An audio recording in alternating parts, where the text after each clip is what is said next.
tempoh haid kita tengok 10.30. Okey. Kita tengok tempoh haid. Ini yang selalunya orang bertanya, haid ke istihadah? Haid ke istihadah? Okey. Ia terdiri daripada 3, iaitu tempoh paling pendek, tempoh paling panjang dan tempoh yang ghalib. Ghalib ni menjadi kebiasaan kebanyakan perempuan.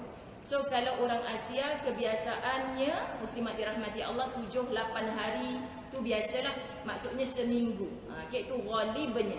Jadi kalau ustaz-ustaz sebut ghalibnya, apa benda ustaz ni? Ghaib ke? Ghalib. Ghalib tu kebiasaan. Okay. Baik, tempoh haid paling pendek ialah 1 hari 1 malam. Kalau orang ustazah, ni biasalah bila nak queue dekat immigration, ikut ustazah umrah, muslimat dirahmati Allah, tiba-tiba datang lap-lap tisu air mata. Kenapa kak? Tadi pergi tandas, tiba-tiba ada darah. Dan kenapa ada darah? Macam tak pernah haid je kak ni. Oh ustazah ni, masalah ni dah 4 tahun tak datang haid ustazah, ni nak pergi umrah pula. Akak ni bernazar kalau akak dah memang berhenti haid, sebab dulu akak pernah buat umrah, akak sampai je Mekah, akak haid. Akak frust sangat masa tu ustazah. So akak bernazar, habis je aku punya haid, aku nak buat umrah sekali lagi. Allah bagi rezeki setelah 4 tahun menopause baru boleh daftar umrah. Faham tak maksud saya? Jadi itu menjadi nazarnya dia muslimat, betapa seronoknya. Tengok ujian Allah, memang berumur. Ujian Allah kerana dia nak pergi tu muslimat bila dia dah tak ada haid. Kan dia jadi kesungguhan. Maksud dia mesti dia boleh beribadah dengan baik dengan tidak ada haid, sebab dia frust dengan ibadah yang dulu. Kalau Allah nak uji 4 tahun tak datang haid pun boleh haid semula. Muslimat. Orang beli minyak zaitun ustazah saya awal dulu kan. Ustazah jangan cerita kat orang ni. Kenapa? 15 tahun dah tak haid, tiba-tiba keluar darah ustazah. Haid ke tak haid tu? Haid. Mokcik dia tanya ustazah. Ya kecil. Oh ini bukan pertama kali saya dengar ni. Mungkin dia nak bersihkan dalam. Saya tanya kepada orang-orang yang kota itu, sungguh memang ada muslimat dirahmati Allah yang keluar darah semua. Masya Allah. Dia terkejut jumpa dengan doktor. Jadi dalam fiqh, apabila sehari semalam. Jadi kakak yang tadi tu, kak tengok pukul berapa sekarang? Pukul 2 petang ustazah. Kita sampai nanti dekat Mekah, agak kira 24 jam daripada waktu ini dia keluar. Memanglah bukan sentiasa. Contohnya nanti dalam kapal terbang akak pergi bilik air, tengok dah tak ada. Tak apa, tak payah sembahyang, sebab mungkin akak haid, tak payah sembahyang. Nanti sampai dekat sana baru 18 jam, mungkin belum ada. Jam yang ke-20 ada pula ustazah sikit. Mana yang keluar dalam tempoh 24 jam paling sikit, itulah darah haid. Faham ya muslimat? Dalam tempoh 24 jam, darah haid bukan keluar berterusan macam darah duka. Tapi dalam tempoh 24 jam tu, jam ada sikit, jam ada, itu mungkin darah haid. Kenapa ustazah sebut mungkin? Sebab kita belum tahu 24 jam ke depan macam mana. Jadi tak payah sembahyang ke ustazah? Tangguhkan, tak payah sembahyang. Muslimat dirahmati Allah. Tangguh tak payah sembahyang. Sampailah 24 jam, dia kata, yang semalam masa kat KLIA tu je. Mungkin sebab saya rasak sangat, angkat beg apa semua, memang tak keluar dah lepas tu ustazah. Jadi selepas 24 jam, hanya yang semalam setitik itu muslimat dirahmati Allah, maka itu bukan darah haid. Jadi yang bukan darah haid tu perlu mandi ke? Sebab tak cukup 24 jam, tak perlu mandi wajib. Jadi semalam saya tak sembahyang ke? Allah Maha mengetahui. Semalam kita tak tahu ia haid atau tidak, lalu untuk kita berjaga-jaga kita tak solat. Tetapi sekarang confirm lepas 24 jam itu bukan darah haid. Akak pelan-pelan, semoga umur akak dipanjangkan. Bukan mesti serentak duduk qada semua daripada zuhur, asar, maghrib, isyak dah. Tapi agak diam-diam nanti, ambillah tempoh 24 jam ni, akak ada hutang dengan Allah untuk 5 waktu solat fardu akak. Faham ke faham muslimah? Okay. Sebab apa? Sebab semalam tu kita tak pasti ia haid ke tidak.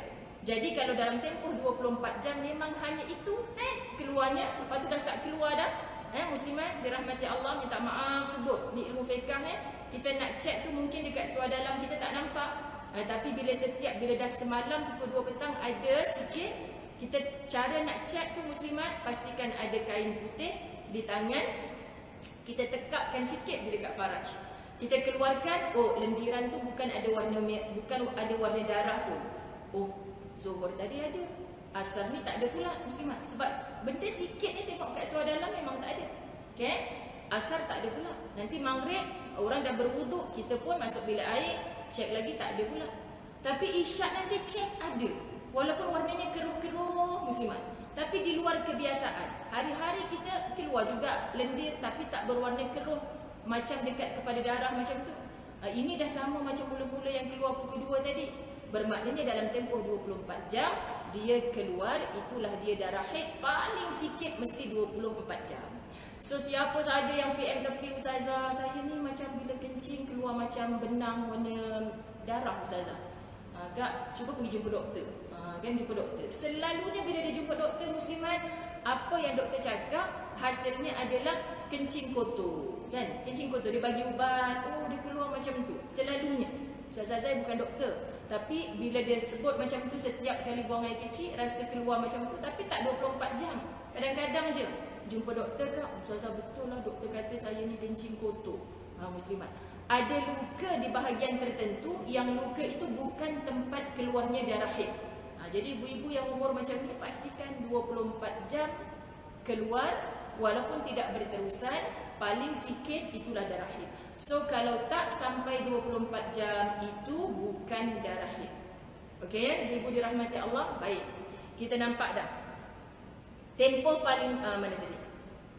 Tempoh haid paling pendek ialah 1 hari 1 malam, 24 jam. Dan tempoh yang paling panjang ialah 15 hari 15 malam. Sebab tu kuliah haid Ustazah Zai mesti akan ada, muslimat dirahmati Allah, kalender kuda. Kan kalender kuda. Apa pula Ustazah Zai ni kalender kuda? Nak ajak faham muslimat, 15 hari pertama adalah zon kotor. Mudah nak bayangkan dalam kepala ni, 1 hari bulan kita datang haid sampai 15 hari bulan, itulah zon haid, zon kotor kita. Zon kotor bermaksud yang kita tak boleh sembahyang, tak boleh puasa. Syaratnya dalam tempoh itu keluar darah. Syaratnya dalam tempoh itu keluar darah. Oh ini Ustazah Zai kata 15 hari maksimum. Hey, jangan bersih kita tiba-tiba kita tak payah puasa, baru hari ke-14. Syaratnya dalam 15 hari itu ada darah yang keluar. Jadi apa saja darah yang keluar dalam tempoh zon kotor itu adalah darah haid. Jadi kena ada kalender, wajib bagi orang perempuan ada kalender.